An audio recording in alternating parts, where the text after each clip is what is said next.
pinresenta ko sa inyo, tumakbo ako bilang Vice President, pinresenta ko sa inyo yon, ang sarili ko at alam ko na first in line ako sa succession. Wala nang tanong doon kung ano ang gagawin ko. Yun ang mandate sa akin ng Constitution. At alam ko yun nung ako ay tumakbo. At binoto ninyo ako as Vice President, knowing that I am the first in line. Naririto po kami para po mapakinggan po ang inyong mga saloobin, kaisipan sa mga samut-sari mga issue na naglipana sa ating bansa ngayon. Alam po ninyo kasi ang PDP Laban, ang isa sa pinakamahalagang poste na ating pong tinatatayuan ng partido natin, yung tinatawag nating consultative and participatory democracy.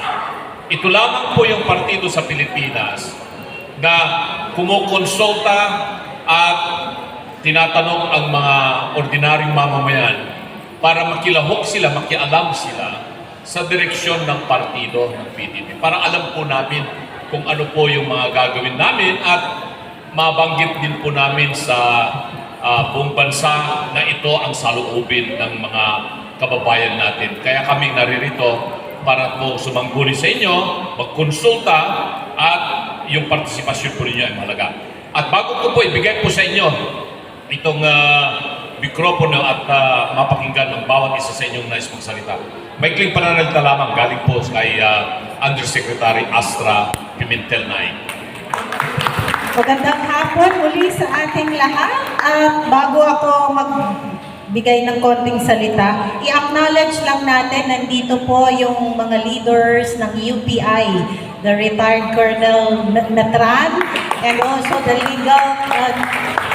legal head ng UPI or United People's Initiative, si Attorney Melchor.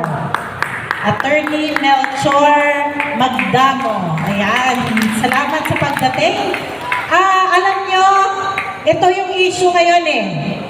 Lolo, anak, at apo, parehong magnanakaw. Diba? Alam nyo ba kung magkano ang ninakaw ni Marcos Sr.? Sinong nakaalala? Ang ninakaw ni Marcos Sr. ay between 5 to 10 billion US dollars o equivalent to 588 billion pesos. Magkano ang ninakaw ng anak? Trillion times 1,000. Kung ano yung ninakaw, sabi sa Biblia, mag-ingat daw tayo kapag tayo ay nagpaalis ng evil spirit. Kasi kapag hindi natin totally napaalis, pagbalik niyan, may bitbit na 7 pang demonyo. So, ang nangyari sa atin ngayon, may bitbit pa na 7 demonyo yung nangyari. Pati pa anak, kasama na.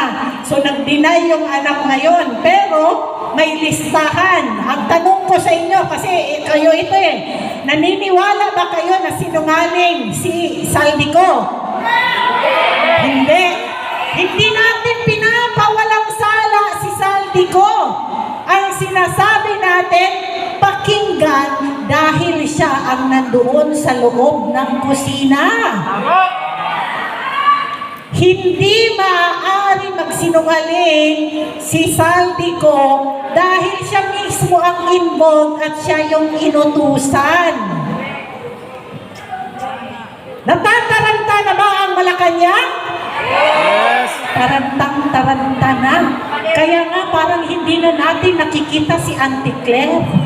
Namimiss niyo na ba si Auntie Claire?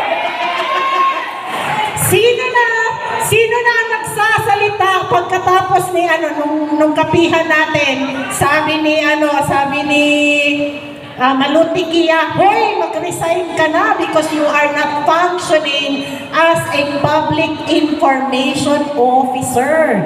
Ikaw ay nagiging palengkera o information officer kasi parang nasa palengke lang. At parang, na-miss niyo ba si Auntie Claire? Auntie Claire, hindi ka po namin nami-miss.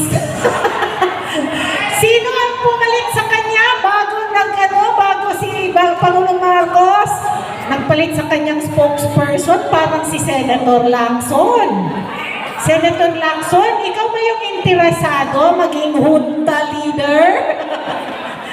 Sabi niya may mga lumapit sa kanya pero hindi naman niya binubulgar kung sino yung lumapit sa kanya. O baka naman siya yung lumapit. Tatanong lang po ako, Senator Lacson, baka ikaw yung lumapit sa mga general.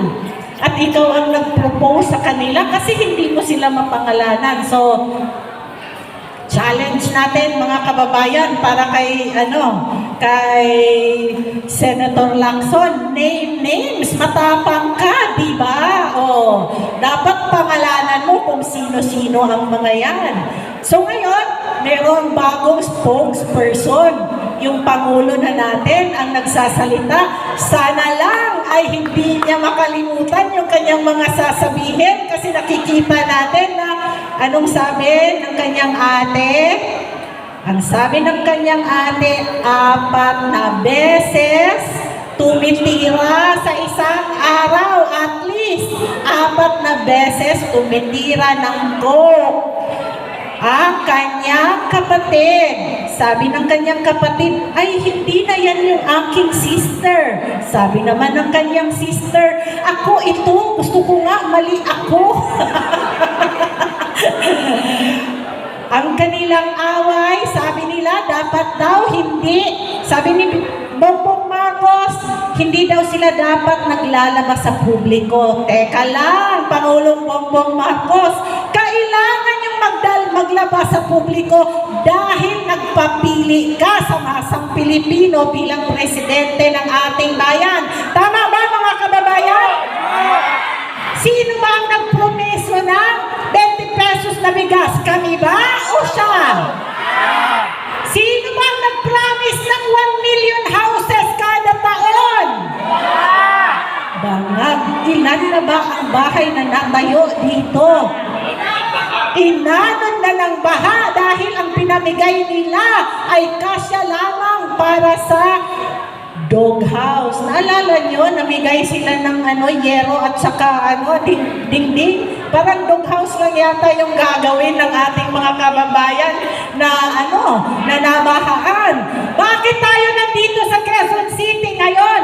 Dahil laging lubog sa baha ang Quezon City. Tama? Tanong. Nagtanong ba sa inyo ang inyong mga congressman kung saan ilalagay ang flood control project? Nagtanong ba sa inyo ang inyong mga congressman kung i-impeach si Sara Duterte? Tinanong kayo, hindi? Nag-decide lang silang pumirma doon nung i-impeach. Magkano ba yung pirma? Diba?